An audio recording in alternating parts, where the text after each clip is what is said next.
감사합니다. 오늘은 우리가 어버이 주일로 하나님 앞에 온전한 마음과 정성을 다하여 예배를 드립니다. 이 땅에 우리에게 귀한 부모님들을 허락해 주시고 은혜 가운데 오늘 우리가 있도록 희생하며 헌신하며 특별히 믿음으로 양육하게 하심을 감사합니다. 이 땅의 모든 어머니들, 아버지들을 축복해 주시고 특별히 성도들의 부모님들에게 어려움이 없도록 인도하여 주시옵소서. 아버지 하나님, 시대가 우선하고 전염병으로 인하여 어버이 주일이고 어버이날이지만 우리가 직접 부모님들을 대면하지 못하는 형제들도 많습니다. 하나님께서 각별히 그 마음들 기억하여 주시고 부모님들이나 자녀들이나 하나님의 은혜와 은총으로 꼭 붙들어 주시고 위로하여 주시옵소서. 오늘도 하나님, 이곳에 나와 예배하는 성도들에게 하늘의 문을 여시고 은혜와 은총과 복으로 함께 해주시고 여전히 하나님 영상으로 예배하는 우리 성도들에게도 동일한 위로와 은혜가 있게 하여 주시옵소서. 이 땅을 하나님께서 속히 치유하여 주시고 우리 민족을 속히 회복시켜 주시며 전 세계의 모든 어려움을 당하는 사람들에게 은혜와 은총을 베풀어 주시옵소서. 하나님께서 오늘도 우리와 함께 하시고 이 예배를 통하여 영광을 받으시기를 간절히 소망하오며 예수님의 이름으로 기도하옵나이다. 아멘. 우리 같이 사장 찬양을 함께 찬송합니다.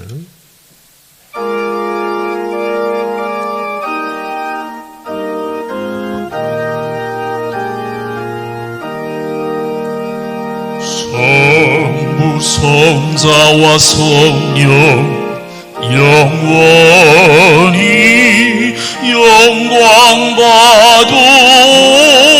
받옵소서.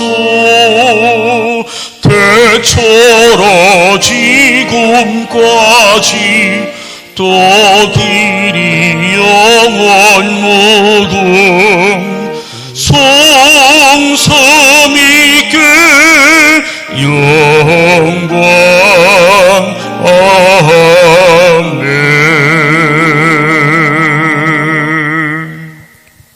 우리 같이 사도신경으로 우리 신앙을 하나님께 고백합니다. 나는 전능하신 아버지 하나님, 천지의 창조주를 믿습니다. 나는 그의 유일하신 아들 우리 주 예수 그리스도를 믿습니다.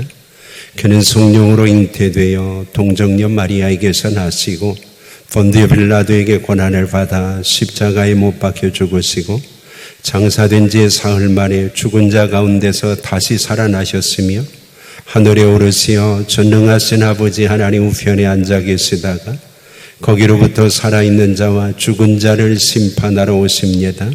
나는 성령을 믿으며 거룩한 공교회와 성도의 교제와 죄를 용서받는 것과 몸의 부활과 영생을 믿습니다. 아멘. 우리 52장 1절 찬양 드리면서 헌금을 봉헌합니다.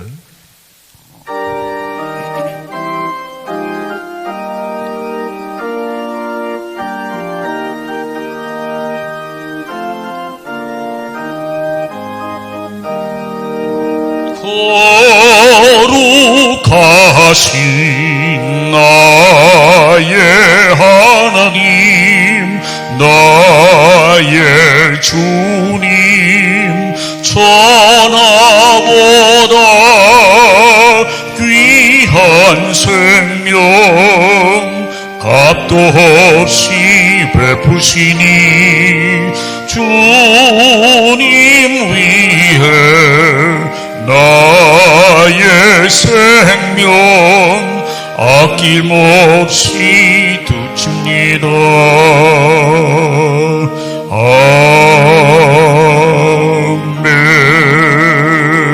아멘. 사랑의 아버지 하나님, 하나님의 크신 은혜와 사랑을 감사합니다. 오늘도 숨 쉴 수 있는 것이 은혜고 오늘 이렇게 하나님 앞에 나와 예배 드릴 수 있는 것이 축복인데 하나님 앞에 우리의 마음과 정성을 다하여 귀한 물질까지 드릴 수 있는 믿음을 주시니 감사합니다. 아버지 하나님, 수많은 사람들이 코로나로 인하여 자가호흡을 하지 못하고 이 땅 위에서 생명이 우리와 달라지는 어려운 일들이 많은데 하나님, 이렇게 숨 쉴 수 있는 것이 은혜라는 것을 우리가 다시 한번 이 어려운 시기에 깨닫고 고백합니다.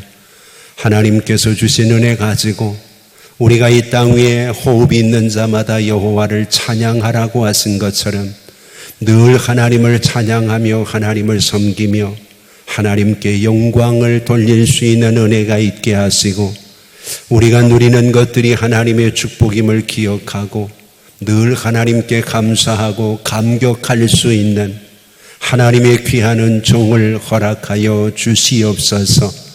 오늘도 정성을 다해 11조를 드리는 성도들, 그 손길들이 복되게 하시고 그들의 가정과 일터에 하나님이 복을 주셔서 차고 넘치는 은혜가 있게 하시되 어려운 시기일수록 성도들이 흔들리지 않도록 그들의 사업과 그들의 일터를 축복하여 주시옵소서.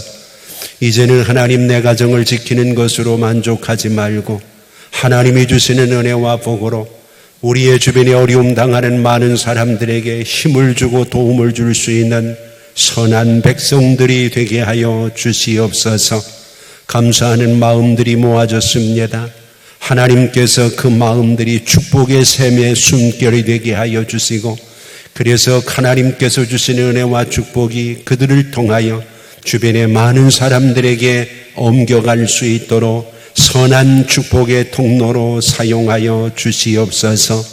주일 헌금을 드리며 목장 헌금을 드리며 성미를 드리며 하나님 앞에 일용할 양식으로 헌신하는 사랑하는 동역자들에게 은혜와 은총을 베풀어 주시옵소서. 목적을 가지고 선한 일에 헌신하는 성도들도 있습니다.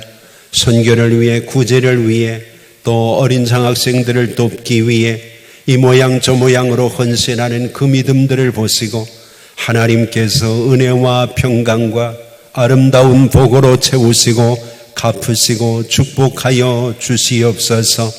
아버지 하나님, 온라인으로도 하나님 앞에 헌금하며 하나님의 역사를 위해 헌신하는 믿음의 동역자들이 있습니다.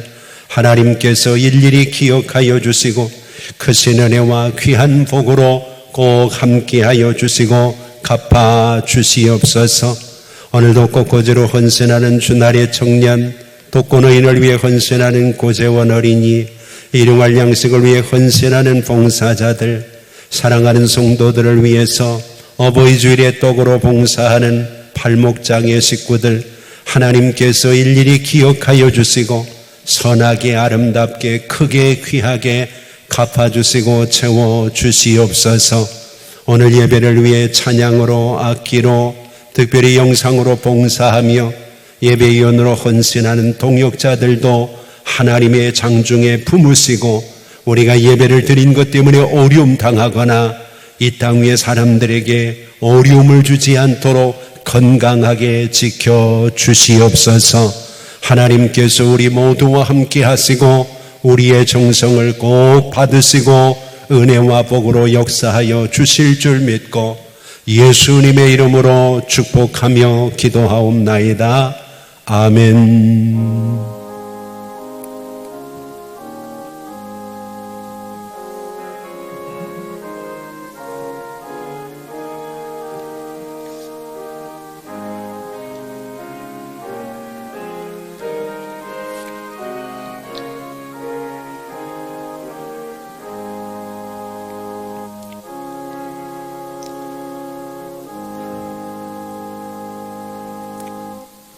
우리 같이 성경 보겠습니다.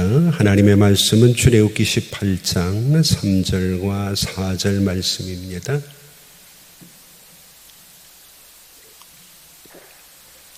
출애굽기 18장 3절 4절 말씀 찾으신 줄 알고 봉독합니다. 그의 두 아들을 데리고 왔으니 그 하나의 이름은 게르솜이라.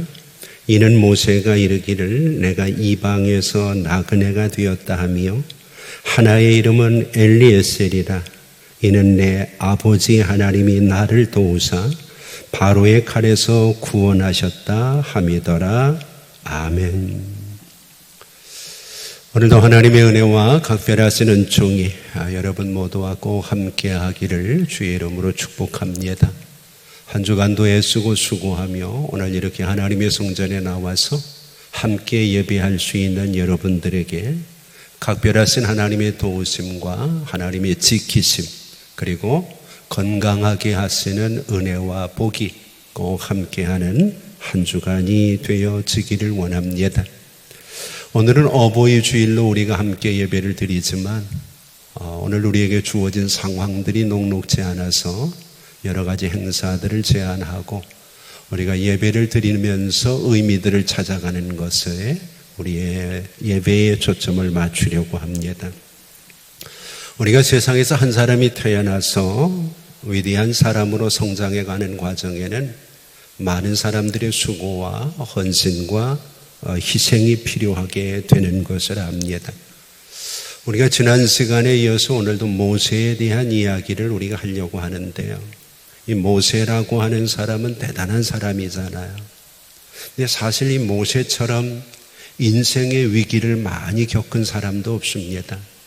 그런데 참 신기한 것은 인생의 위기와 죽음의 어려움 앞에서 이상하게 모세에게는 꼭 도움이 되는 손길들이 찾아왔고, 그래서 모세가 그들의 희생과 헌신을 통해서 이스라엘을 이끄는 위대한 사람으로 성장해 나가는 과정을 보게 됩니다.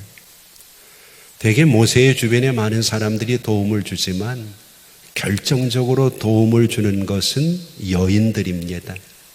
예수님께 세상에 오셨을 때도 주변에서 결정적인 도움을 주는 분들이 여성들이었다는 것을 우리가 잘 알죠. 그래서 모세가 모세 될 수 있었던 데는 4명의 여성이 참 중요합니다. 그래서 지난 주일 3부 예배 때는 3부 예배에 참석한 성도들에게 숙제를 드렸습니다. 이 4명의 여자가 누구냐 하는 거죠. 우리가 성경을 좀 찾아보면 출애굽기 2장 2절에 보면 그 여자가 나옵니다. 그 여자가 임신을 해서 아들을 낳았다. 그 여자, 이름은 없는데 그냥 그 여자가 모세를 낳았다고 얘기합니다. 그리고 석 달 동안을 자기 목숨을 걸고 모세를 지키면서 모세를 키워냅니다. 그 여자가 누구인지는 아시겠죠? 바로 그의 어머니, 하나님의 영광이라고 하는 이름을 가지고 있는 요게벳이라고 하는 여인입니다.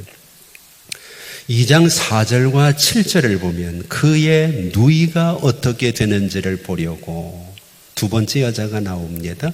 그의 누이, 여러분들이 잘 아시는 미리암이라고 하는 의미를 가지고 있죠. 미리암은 높다고 하는 의미를 가지고 있는데 이 여인을 통해서 바로의 공주와 연결이 되고 나일강 갈대숲에서 모세가 죽지 않고 살아나게 되죠. 그리고 세 번째로 등장하는 여인이 출애굽기 2장 7절과 8절에 보면 바로의 딸이 등장을 합니다. 바로의 딸. 이후에 설명을 하겠지만 바로의 딸은 하셉수트라는 이름을 가지고 있습니다. 당시에 이 이름의 의미는 지혜의 최고봉이다, 그런 의미를 되죠. 이 바로의 딸 때문에 모세는 나일강의 그 죽음의 위협에서 궁정으로 옮겨지는 축복을 경험하게 되죠. 그리고 네 번째 등장하는 사람이 오늘 본문에 나와 있는 내용입니다. 바로 그의 아내인 십보라라고 하는 여인입니다. 출애굽기 4장 25절부터 십보라가 등장을 하는데 이 십보라는 한 마리의 작은 새라는 의미를 가지고 있습니다. 물론 그 이름의 의미들이 가지고 있는 내용들은 기회가 되면 여러분들에게 설명을 하겠지만 이 여인 때문에 모세가 죽음의 위협에서 다시 살아나게 되어지는 것을 보게 됩니다. 자, 그런데 재미있는 것은 첫 번째 나오는 그 여자, 바로 그의 어머니 요게벳은 모세를 집에서 살립니다. 두 번째 나오는 그 누이 미리암은 나일강에서 모세를 살립니다.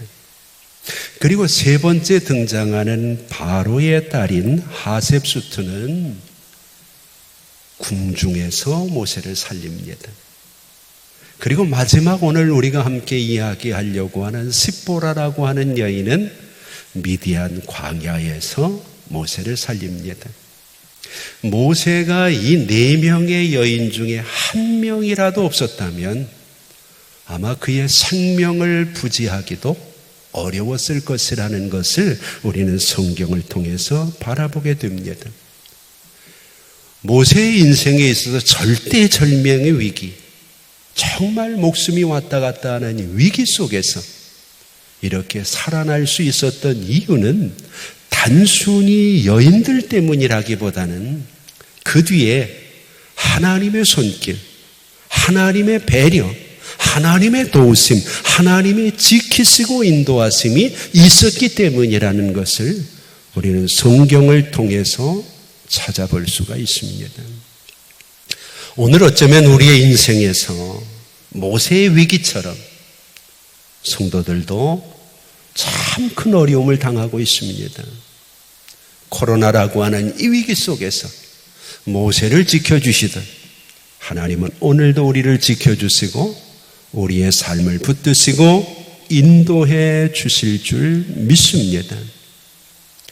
오늘 그 하나님의 역사가 모세뿐만 아니라 이 시대에 자기의 아들의 생명과 맞바꾸어서 오늘 우리에게 영생을 허락하시고 오늘도 우리를 이끌어 가시는 하나님의 은혜 속에 있는다는 것을 믿는다면 너무 두려워하지 마시고 너무 염려하지 마시고 하나님께서 모세를 통해 역사하시는 그 위대하신 한가운데 바로 내 인생도 포함되어 있다는 것을 기억하시고 하나님의 손길에 붙들릴 수 있는 아름다운 믿음과 은혜가 꼭 있기를 바랍니다.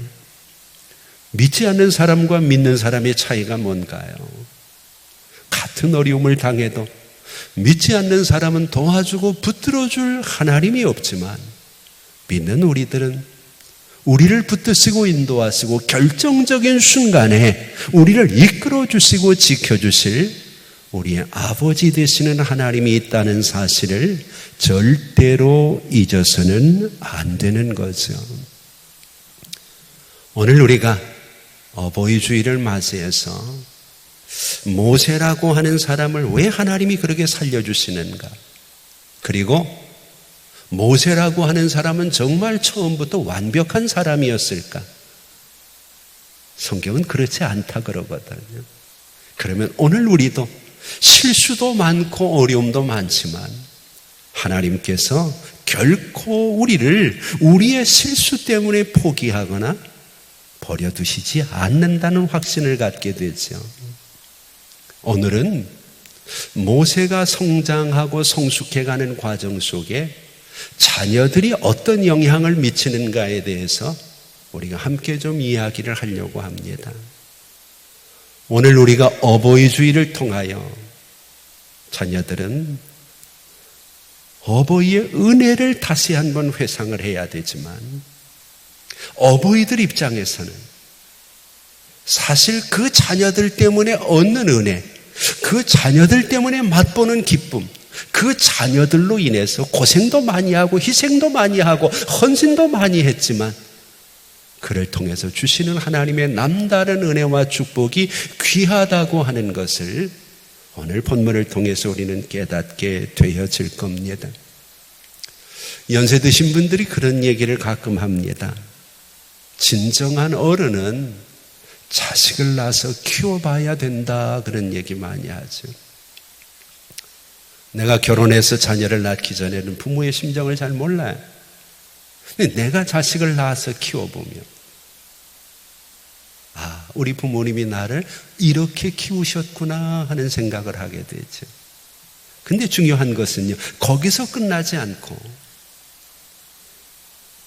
우리를 이 땅 위에서 정말 하나님의 사람으로 키우고 양육하는 저 높은 하늘에 계시는 우리 아버지의 심정도 자녀를 키우면서 조금 깨닫게 되고 느끼게 되고 알게 되더라는 거죠. 이 땅에 완벽한 아버지는 없습니다. 완벽한 어머니도 없죠. 심지어 구약의 3대 의인이라고 얘기하는 노아조차도 자식 앞에서 술 취한 모습을 보여주고 자식을 저주하는 이런 어렵고 안타까운 현실이 인간의 한계거든요. 오늘 모세도 역시 완벽한 부모는 아닙니다. 그런데 자식 때문에 더 나빠지는 부모가 아니라 자녀 때문에 더 좋아지고 더 성숙해지고 더 하나님이 원하시는 모습으로 나아가는 부모이기 때문에 오늘 우리가 함께 묵상을 하면 우리에게도 은혜가 되고 나도 완벽한 부모는 아니지만 하나님 앞에 쓰임받고 있는 부모구나 하는 것, 그리고 우리의 이후가 더 좋아질 것이라고 하는 기대와 기도를 하지 않을 수 없는 상황이 될 수밖에 없는 거죠. 부모를 통해 자녀가 세워지는 것은 맞습니다. 그런데 중요한 것은요, 자녀를 통해서 부모가 세워지기도 한다는 겁니다. 자, 그러면 이제 우리가 먼저 첫 번째 모습을 본문을 통해서 찾아볼까요? 2장, 출애굽기 2장에도 똑같은 내용이 하나 나옵니다. 자, 출애굽기 2장으로 한번 가볼까요? 2장을 먼저 보면 오늘 본문에 나와 있는 내용과 비슷한 내용을 얘기합니다. 16절입니다. 미디안 제사장에게 7딸이 있었습니다. 그들이 와서 물을 길어 구유에 채우고 그들의 아버지의 양떼에게 먹이려 합니다. 목자들이 와서 그들을 쫓았습니다. 모세가 일어나서 그 7딸을 도와주는 겁니다. 그랬더니 18절을 보세요. 그들이 그들의 아버지 르우엘에게 이를 때에 아버지가 이르되 너희가 오늘은 어찌하여 이같이 속히 돌아왔느냐 그렇게 얘기합니다. 그랬더니 19절에 그들이 애굽의 한 사람이 우리를 목자들의 손에서 건져내서 우리를 위해서 양떼들에게 물을 먹였다고 얘기합니다. 21절을 보세요. 모세가 그와 동거하기를 기뻐했고 그가 그의 딸 십보라를 모세에게 주었어요. 그랬더니 22절에 아들이 나옵니다. 그가 아들을 낳으며 모세가 그의 이름을 게르솜이라 했다 그렇게 얘기합니다. 자, 오늘 본문을 이해하기 위해서는 2장에 나와 있는 이 사건을 잠시 떠올려야 됩니다. 지금 모세가 자기의 감정을 추스리지 못하고 40이 되었을 때 애굽 사람과 동족인 이스라엘 사람이 싸우는 것을 보고 애굽 사람을 죽이게 되죠. 그 다음날 나와보니까 자기는 누구도 못 봤다고 생각하는 그 사건인데 동족이 같이 다툼을 하는 곳에 모세가 끼어 너희 왜 싸우느냐 그러니까 어제는 내가 애굽 사람을 죽이더니 오늘은 나를 죽이려고 하느냐 뭐 이러거든요. 그때 바로가 모세를 죽이려고 하죠. 모세가 도망을 쳤습니다. 어디로 도망을 쳤나요? 미디안이라고 하는 곳으로 도망을 쳤습니다. 미디안이라는 말은 논쟁이라는 의미를 가지고 있어요. 평안하던 삶이 논쟁에 휩쓸렸다는 거예요. 미디안이라는 광야로 도망을 쳐서 생명을 부지하기 위해서 모세가 헐떡거리고 있을 때 16절의 이야기가 나온 겁니다. 어디도 모세를 받아줄 데가 없어요. 그 당시 가장 권력자인 바로가 뒤를 쫓는데 누가 모세를 숨겨주겠습니까? 근데 모세가 미디안의 한 제사장인 르우엘이라는 사람의 7딸이 양을 치는데 그들과 주변에 있는 목자들이 물 때문에 다툼을 벌이고 있을 때 모세가 나서서 그것을 해결해 주는 것이 본문의 내용이거든. 그것을 고마워했던 그의 딸들이 모세를 데리고 아버지가 있는 르우엘의 집으로 갑니다. 자, 이게 중요한 얘기가 나옵니다. 본문에 나와 있는 제사장은 분명히 미디안 제사장입니다. 미디안 제사장이라는 말은 하나님을 섬기는 사람들은 아니라는 얘기입니다. 그들의 지역에서 우상을 숭배하는 그 지역의 제사장입니다. 근데 성경은 굳이 그의 이름을 르우엘이라고 얘기합니다. 르우엘이라는 말이 재미있습니다. 르우엘은 하나님의 친구라는 뜻입니다. 바로의 칼날을 피해서 논쟁의 현장인 미디안으로 뛰어들었던, 그래서 아무것도 할 수 없는, 이제부터 삶은 고달프고 어려울 수밖에 없는 모세에게 갑자기 루엘이 나타난 겁니다. 그 루엘이 뭐라고요? 하나님의 친구라고요. 좀 이상하게 엮이는 것 같지 않습니까? 애굽에서 40년 동안 궁중의 학문을 이렇게 평안하게 살던 그가 동족을 돌아볼 생각이 나가지고 동족을 도와줬는데, 그것 때문에 자기를 죽이려고 하는 바로의 칼날을 피해서 도망을 친 곳이 미디안 광야입니다. 미디안은 논쟁의 현장입니다. 그런데 그곳에서 뜻밖에도 미디안 제사장을 만났는데, 그 미디안 제사장의 이름이 묘하지 않나요? 루엘. 후에는 루엘이라는 이름보다는 이드로라고 하는 이름, 유명하다고 하는 이름으로 우리에게 더 알려지게 되는 사람입니다. 근데 굳이 오늘 본문은 그의 본명인 루엘, 하나님의 친구라는 말을 씁니다. 오늘 여러분, 아무리 힘들고 아무리 어려워도, 아무리 우리의 삶이 논쟁 속에 휩쓸려도 하나님은 이렇게 피할 길을 열어주시고 우리의 삶을 이끌어 가신다는 것을 경험하지 않을 수가 없는 거죠. 자, 거기서 우리가 한 가지 더 주목할 게 있어요. 모세가 21절을 보면 그와 동거하기를 기뻐했다 그랬거든. 어디도 갈 데가 없어요. 그야말로 이제는 목숨 부지하고 숨을 곳이 없는 사람인데, 하나님의 친구가 그를 맞아들이고 딸까지 주고, 이게 순식간에 되어진 일입니다. 그리고 그곳에서 살라는 겁니다. 아무것도 묻지 않아요. 그런데 재미있는 것은 그들이 알고 있는 모세가 누구냐는 거예요. 성경은 모세에 대한 이야기를 전혀 하지 않으면서 19절을 한번 보세요. 그들이 이르되, 한 애굽 사람이 모세를 여전히 애굽 사람으로 봅니다. 한 애굽 사람이. 그런데 그들은 받아들이고 그들에게 쉴 곳을 주고 그에게 피할 길을 열어주는 것을 바라보게 돼요. 여러분, 이것이 인간적인 상식으로 되는 일인가요? 사람이 우리에게 주어진 삶의 계획을 맞추어 간다고 하더라도 전혀 불가능한 일이죠. 그런데 문제는 이때만 해도 모세는 믿음이 별로였다는 겁니다. 그래서 그곳에서 결혼을 해가지고 아들을 낳았어요. 22절을 보세요. 그가 아들을 낳았는데 그 이름을 게르솜이라 했다. 게르솜이라는 말이 뭔가요? 이후에 설명이 되겠지만 나그네라는 거예요. 나는 이제 집에서 쫓겨나서 어디도 갈 데 없는 인생의 나그네가 됐다. 쉽게 얘기를 하면 신세한탄을 하고 있는 거죠. 옳은 일을 했지 않습니까? 내 동족을 위해서 애굽 사람을 죽이지 않았습니까? 내가 뭐 잘못한 게 있습니까?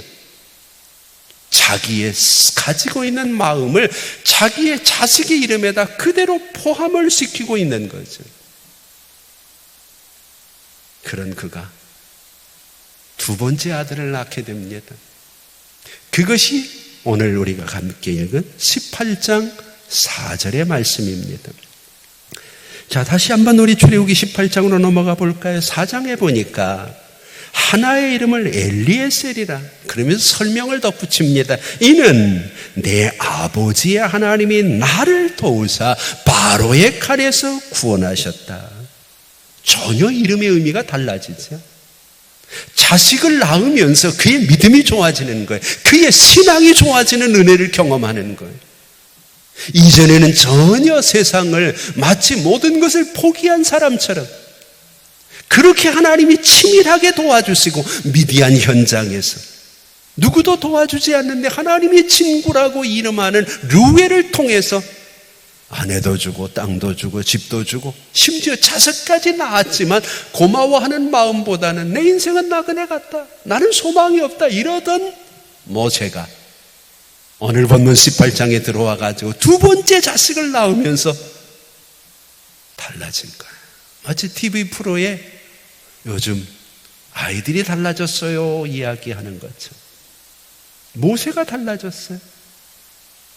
하나님이 나를 도우셨다. 바로의 칼날에서 나를 구원하셨다. 그의 신앙 고백이 오늘 18장 4절 두 번째 아들을 낳으면서 나타나게 되는 것을 우리 바라보죠. 더 쉽게 설명을 하면 신세를 한탄하던 게르솜이 이제는 하나님의 은혜에 감사하는 엘리에셀로 바뀌게 되더라는 거죠.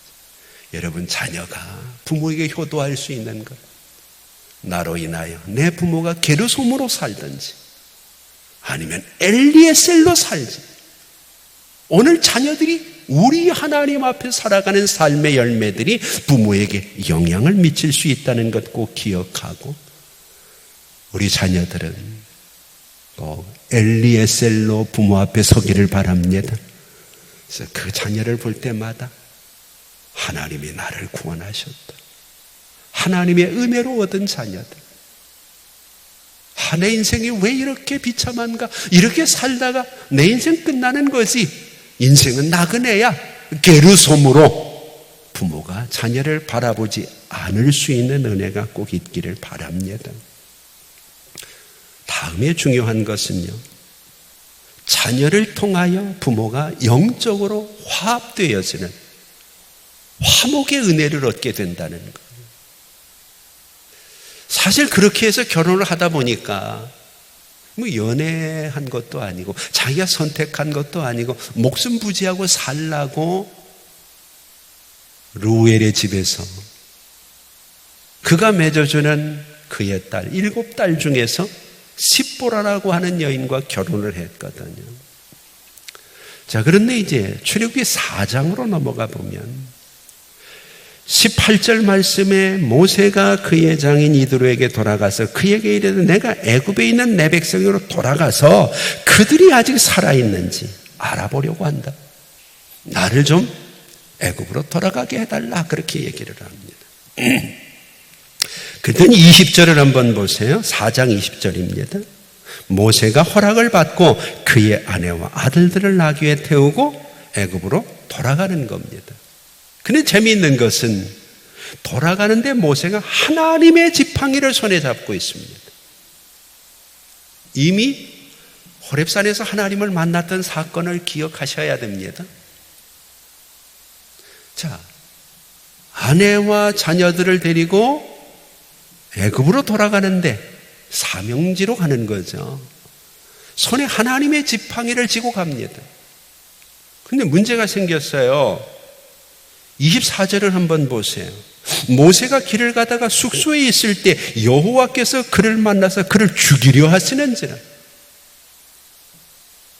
아니, 지금 내 백성들을 돌아보겠다고 애굽으로 지금 사명을 가지고 하나님의 지팡이 들고 떠나고 있는 모세를 다른 분도 아니고 하나님께서 그를 죽이려고 나섭니다. 끔찍하지 않나요? 여기서 많은 사람들이 갈등을 합니다. 파송하실 때는 언제고, 죽이려고 하는 것은 웬일이냐는 거죠. 근데 문제는 누구도 하나님이 왜 모세를 죽이려는지를 모르는 거예요. 이때 많은 사람들은 고백을 하죠. 하나님이 이럴 수가 있나? 나를 부르실 때는 언제고? 그 하나님이 나를 죽이려고 한다면 이해가 되십니까? 그런데 그 와중에서 그 이유를 알고 있는 사람이 한 사람이 있었습니다. 너무 급하니까 왜 하나님이 그를 죽이려고 하는지를 말로 표현할 그런 시간도 없을 정도로 하나님이 급격하게 모세를 그냥 액션만 취하는 것이 아니라 죽이려고 하시는 거예요. 그냥 놔두면 모세는 죽는 겁니다. 근데 왜 모세를 죽이려고 하는지 하나님이 설명을 안 하셔요. 이때 모세가 왜 죽어야 되는지를 알고 있는 단 한 사람의 사람, 아까 이야기를 했던 네 번째 모세를 살린 여자죠. 십보라라고 하는 여인이 등장을 합니다. 그래서 25절을 보세요. 십보라가 돌칼을 가져다가 그의 아들의 표피를 베어서 그의 발에 갖다 대면서 당신은 참으로 내게 피난편이라 그렇게 얘기를 하니까 26절에 여호와께서 그를 놓아주시니라 그렇게. 이게 25절의 사건 때문에 26절에 하나님이 그를 살려주시는 겁니다. 누구도 이런 일이 하나님께서 그를 죽이려고 하는 이유인 줄 몰랐는데 십보라가 그 이유를 알고 있었다는 거죠. 그래서 오늘 본문에 나와 있는 25절은 우리가 쉽게 얘기를 하면 유대인들에게는 할례를 받는 겁니다. 근데 우리가 분명히 기억을 해야 될 단어가 하나 있는데요. 25절을 보면 십보라가 돌칼을 가져다가 그의 아들의 표피를 베었다. 그의 아들의 표피를 베었어요. 그런데 모세에게는 2명의 아들이 있잖아요. 근데 오늘 본문은 단수로 기록이 되어 있습니다. 쉽게 정리를 하면 이런 겁니다. 모세가 하나님 앞에서 자녀를 얻어가 첫째 아들은 할례를 행한 겁니다. 그런데 두 번째 아들은 할례를 행하지 못한 겁니다. 그 이유가 뭔가요? 아까 말씀을 드렸죠? 루엘은 하나님의 친구라는 이상한 이름을 가지고 있지만 미디안의 제사장입니다. 어머니 입장에서는 모세가 자식의 신체에 칼을 대는 것을 이해할 수 없는 거죠. 그래서 학자들은 이 부분에서 그 영적인 문제로 십보로와 모세가 심하게 다투었고 그 일로 인하여 모세가 두 번째 아들의 할례를 진행하지 못한 것으로 이해를 하는 거죠. 자, 그런데 문제는 이제 모세가 가만히 평범히 있을 때에는 그게 크게 문제가 되지 않았어요. 근데 모세가 지금 민족을 구하러 가요. 우리가 흔히 그러잖아요. 가만히 모든 사람들이 있을 때는 그 사람이 그렇게 큰 문제거리가 되는 경우가 많지 않아요. 그런데 공직에 나섭니다. 그러면 인사청문회를 거치게 되죠. 그러면 그 사람이 가지고 있는 문제들이 드러나게 되죠. 지금 모세가 그 얘기입니다. 하나님의 일을 해야 되니까 그동안 감추어졌고 그동안 문제 삼지 않던 부분들을 모세가 정리하지 못한 것 때문에 하나님께서 문제 제기를 하신 거죠. 네 가정에 네 자녀 하나도 할례를 주지 못하는 자가 어떻게 하나님의 백성을 구할 수 있겠느냐는 거예요. 그런데 거기에 지금 십보라가 나서고 있는 것은 절대적인 반대표를 던지고 그것을 막아섰던 사람이 자기였다는 거죠. 자기 손으로. 그 이유를 알고 있는 십보라가 그 아들의 표피를 자르고 할례를 행하는 장면을 보게 되죠. 문제를 스스로 해결해 나가는 거죠. 십보라가 겁이 덜컥 났던 거죠. 그러니까 할례가 끝나자마자 하나님께서는 과정을 문제 삼지 않고 그 마음을 받으시고 26절에 뭐라고 얘기하나요? 모세를 놓아주셨다. 그렇게 놓아주셨다. 사실 부부는요, 전혀 다른 환경에서 자라잖아요. 영적으로 하나 되기도 참 어렵지만 어느 날 결혼을 해가지고 육체적인 면에서 하나가 됩니다. 그런데 신앙적인 갭이 항상 있거든. 이런 갈등들을 극복하지 못하면 어려울 수밖에 없는데 두 번째 아들 엘리에셀의 사건을 통해서 오늘 그 문제를 해결해 나갈 수 있는 그런 역사가 오늘 본문에 있는 거죠.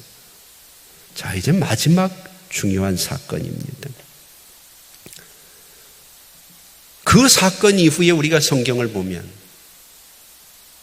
모세와 십보라가 함께 가지 못합니다. 그래서 4장 이후에 18장까지는 모세의 가족에 대한 이야기가 하나도 나오지 않습니다. 자, 이 부분을 이제 주목을 해야 됩니다. 그 사건 이후에 문제는 해결이 됐습니다. 그런데 모세와 그의 가족이 분리가 되는 아픔이 있습니다. 그리고 18장으로 이제 돌아가 보면 1절을 한번 보세요. 모세의 장인 미디안 제사장인 이드로가 아까까지는 누구였었나요? 르우엘이었잖아요. 성경은 참 재미있어요. 근데 오늘 본문은 이드로가 그렇게 봐요. 르우엘이 이렇게 말하지 않잖아요. 이드로가 옵니다. 장인이 둘이 됐다고 생각을 하시면 안 됩니다. 같은 사람입니다. 하나님이 모세와 자기 백성 이스라엘에게 하신 일, 곧 여호와께서 이스라엘을 애굽에서 인도하여 내신 모든 일을 듣게 됩니다. 그리고 2절을 한번 보세요. 우리 같이 한번 읽어볼까요? 모세의 장인 이드로가 모세가 돌려보냈던 그의 아내 시포라와 그의 두 아들을 데리고 왔다. 그렇게 얘기합니다. 지금 18장이 어떤 사건인가요? 모세가 광야에서 이스라엘 백성들을 이끌고 가나안을 향해서 가고 있는 상황이에요. 그 현장에 이드로가 모세가 전에 돌려보냈던 그 가족들을 데리고 등장을 하는 겁니다. 여기서 우리에게 중요한 내용이 있습니다. 사실 지금 모세에겐 굉장히 큰 사명이 있잖아요. 이스라엘을 어떻게든 가나안 땅으로 이끌어가야 되는 그런 사명입니다. 그렇다면 모세에게서 중요한 것은 뭘까요? 사실 그동안도 가정의 가족들과 함께하지 못했잖아요. 그 사명을 완수하고 나서 가족들과 얼마든지 하나 될 수 있잖아요. 근데 굳이 그 현장에 모세의 장인 이드로가 그의 가족을 데리고 오는 이유가 뭐냐는 거예요. 재미있는 것은요, 2절에 나와 있는 돌려보낸다고 하는 단어, 돌려보냈던 하는 단어가 이후에 성경에 보면 이혼했다 그런 말로 번역이 됩니다. 그러니까 모세가 그 영적인 갈등으로 인하여 이혼을 고려할 정도까지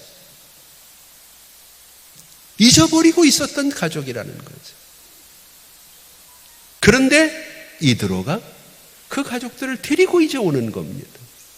여기서 하나님은 우리에게 중요한 메시지를 주는 겁니다. 오늘 많은 사람들은 그런 얘기합니다. 어떤 중요한 일을 위해서는 모든 걸 버려야 된다. 물론 과거의 우리의 역사 속에도 보면 어떤 전쟁을 치르기 위해서 가족들을 다 버리고 포기하고 또 목을 다 자르고 뭐 이러는 일들도 있습니다.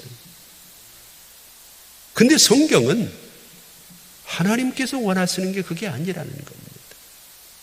사명을 감당할 때, 내가 하나님의 일을 할 때, 하나님은 하나님의 일뿐 아니라 내 가족도 챙겨야 된다는 것.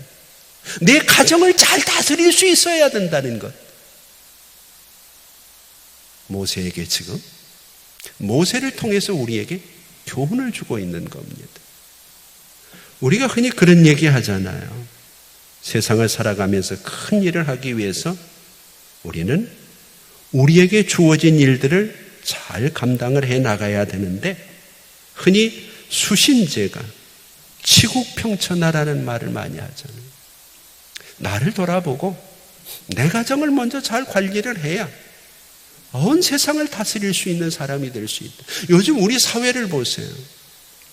그 사람의 능력이 없어서 지탄을 받는 게 아니라 그 사람의 가정 때문에, 가족 때문에, 그것을 제대로 관리하지 못한 것 때문에, 돌아보지 않은 것 때문에 사람들에게 얼마나 지탄의 대상이 되고 그의 능력이 묻히는 일들이 많은 거예요.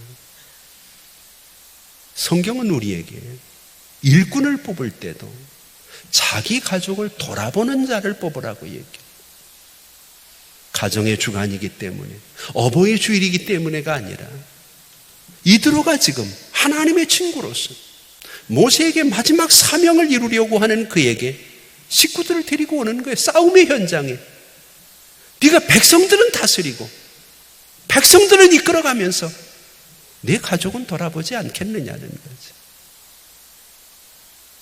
오늘 여러분 어버이 주일에 이 땅 위에 어른들은 공경하고 불쌍한 사람은 도와줘야 된다고 하면서 여러분들의 부모님은 어떤가? 내 가정의 식구들은 어떤가?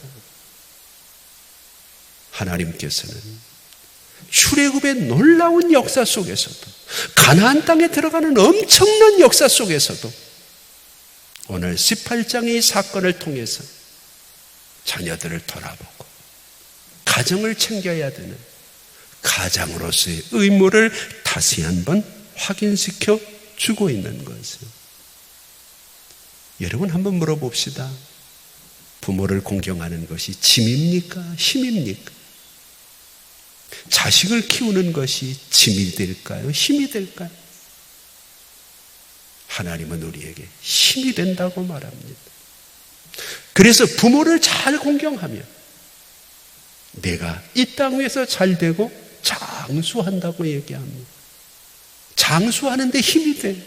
잘 되는데 힘이 돼. 자녀도 마찬가지입니다. 우리가 시편을 보면 시편 127편 3절부터 5절에 자식은 여호와의 주신 기업이요 그의 열매는 상급이라고 얘기합니다. 그리고 자녀가 건강하게 아름답게 잘 자라는 것은 장수의 수중에 화살통에 화살이 많은 것과 같다 그랬어요. 여러분 생각을 해보세요. 자녀 키우는 게 얼마나 어려운가요? 얼마나 힘이 든가요? 그런데 내가 힘을 들인 만큼 그 자식이 나에게 힘이 되는 겁니다. 그 자식이 기업이 되고 상급이 되고 적들이 몰려올 때 그들을 향해 쏠 수 있는 화살통에 화살 같다고 하시는데 얼마나 놀라운 일인가. 특별히 가정의 달이기 때문이 아니라 오늘 여러분, 지금 여러분들이 지고 있는 짐이 끝까지 짐이 아닙니다. 이제는 힘으로 바뀔 수가 있습니다. 그러기 위해서 오늘 본문을 묵상하면서 자녀를 통해서 우리가 얻은 은혜들이 뭔지를 한번 돌아보고 자녀는 내 부모님에게 내가 어떤 은혜를 끼쳐드릴 수 있을지를 함께 고민하면서 부디 바라기는 평안교회 우리 사랑하는 성도들의 자녀들은 게르손 말고 엘리에셀이 꼭 되기를 바라고 여러분들이 큰일 한답시고 하나님을 위해 충성한답시고 가정을 돌아보지 않는 어리석음을 버리고 여러분들의 가정이 하나 되어서 함께 고넬료의 가정처럼 하나님 앞에 충성하고 하나님의 은혜와 축복을 함께 누릴 수 있는 놀라운 은혜가 꼭 있기를 바랍니다.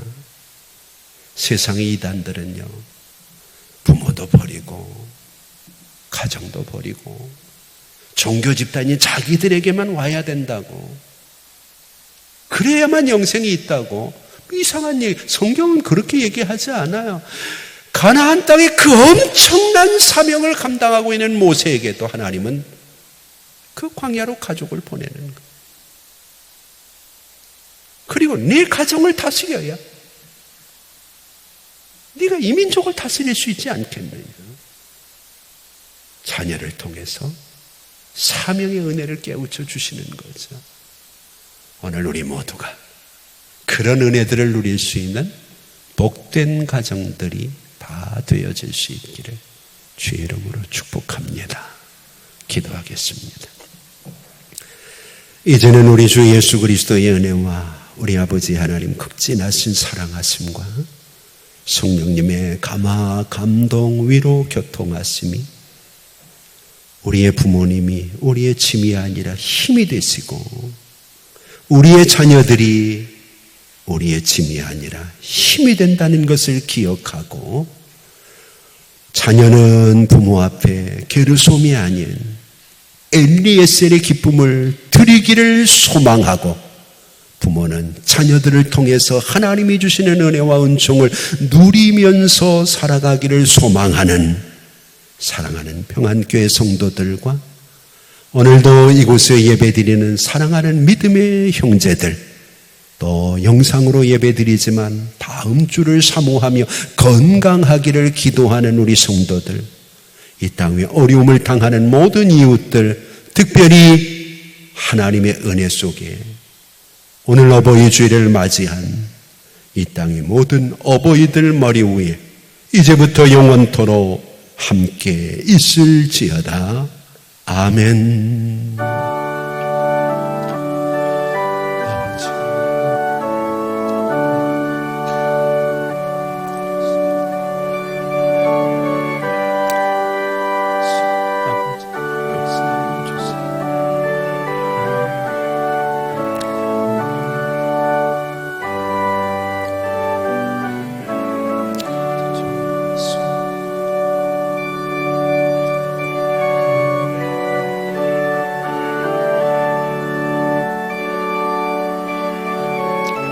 오늘도 함께 할 수 있어서 감사했습니다. 하나님께서 여러분들이 건강을 지켜주시고 한 주간도 건강하게 한 주를 보내시고 다음 주일에 꼭 우리가 하나님의 은혜를 사모하는 마음으로 하나님 앞에 함께 예배드릴 수 있기를 소망합니다. 이제 평안한 가운데 기도하시다 자유롭게 돌아가시고 교회에서는 당분간 계속해서 주일날 1부 예배는 9시, 2부 예배는 11시, 그리고 3부 예배는 오후 1시 반, 세 번의 예배를 주일날 계속 드리겠습니다. 모든 예배와 모임이 정상화될 수 있도록 함께 기도하시고 각별히 건강을 위해서 신경 쓰는 한 주가 꼭 되시기 바랍니다. 아버지 하나님, 하나님의 크신 은혜와 사랑을 감사합니다. 오늘도 하나님 일부 예배를 통해서 하나님 앞에 우리가 나왔습니다. 아버지 하나님 도와주시고 인도하시고 역사하여 주시고 하나님의 은총과 축복으로 함께하여 주시옵소서. 그래서 아버지 하나님 모습에 조금도 어려움이나 조금도 부족함이 없도록 우리 아버지 하나님 꼭 역사하여 주시고 아버지 하나님 모습에 부끄럽지 않도록 우리 성도들을 하나님이 지켜주시고 은혜와 평강으로 역사하여 주시옵소서. 하나님께서 우리 모두와 함께 하시기를 원합니다. 우리 가운데 역사하시고 축복하시기를 원합니다. 놀라우신 하나님의 은혜와 하나님의 축복으로만 함께 역사하여 주시옵소서.